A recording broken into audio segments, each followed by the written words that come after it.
എന്റെ പേര് നൗഷാദ്. എനിക്ക് മനസ്സിലായി. നൗഷാദ് കൊല്ലമാണ് പള്ളിമുക്ക്. പള്ളിമുക്ക്. നിങ്ങളും പള്ളിമുക്കാണോ? ഇത് കുറെ പള്ളിമുക്കായല്ലോ. റെഡി. നിങ്ങൾ പോളയത്തോട് സോണ പൊറോട്ട കഴിച്ചിട്ടുണ്ട് സാർ. നേരത്തെ പറഞ്ഞില്ലേ നല്ല ശബ്ദമാണല്ലോ. ഞാന് പൊതുപ്രവർത്തനം കൂടിയാണ്. കള്ളത്തൊണ്ടുണ്ട്. റെഡി. നമുക്ക് ഞങ്ങള് ഈ നൗഷാദന്മാർക്ക് മാത്രമല്ല, ഞങ്ങളിപ്പോ ഈയിടെ ഒരു പ്രോഗ്രാം കൊല്ലം ജില്ലാ കമ്മിറ്റി ഞങ്ങളൊരു നടത്തി.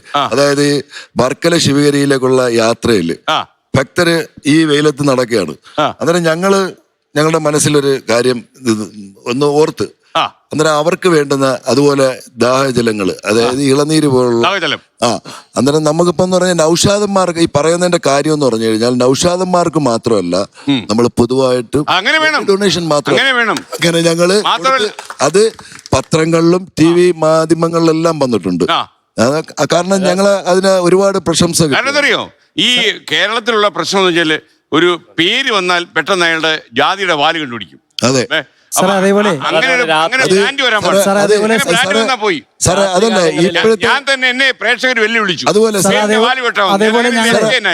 അതുപോലെ ഞങ്ങള് 1ാം കോവിഡ് കാലത്ത് ഈ നൗഷാദന്മാര് ഞങ്ങളുടെ പ്രദേശത്ത് ഇരിക്കുന്ന നൗഷാദ് ഉൾപ്പെടെ, പുള്ളി അന്ന് ജില്ലാ പ്രസിഡന്റ് ആയിരുന്നു.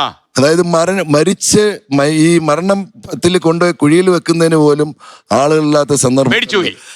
ആ സന്ദർഭങ്ങളിൽ പോലും ഞങ്ങൾ നൗഷാദന്മാര് ഞങ്ങളുടെ പ്രദേശത്ത് മറ്റുള്ളവരുടെ കൂടെ നിന്നുകൊണ്ട് ഞങ്ങള് മുൻകൈ എടുത്തുകൊണ്ട് ആ മരണം ചടങ്ങുകൾ നടത്തുകയും നിരവധി ജീവകാരുണ്യ പ്രവർത്തനങ്ങൾ തന്നെ ജാതി മതം.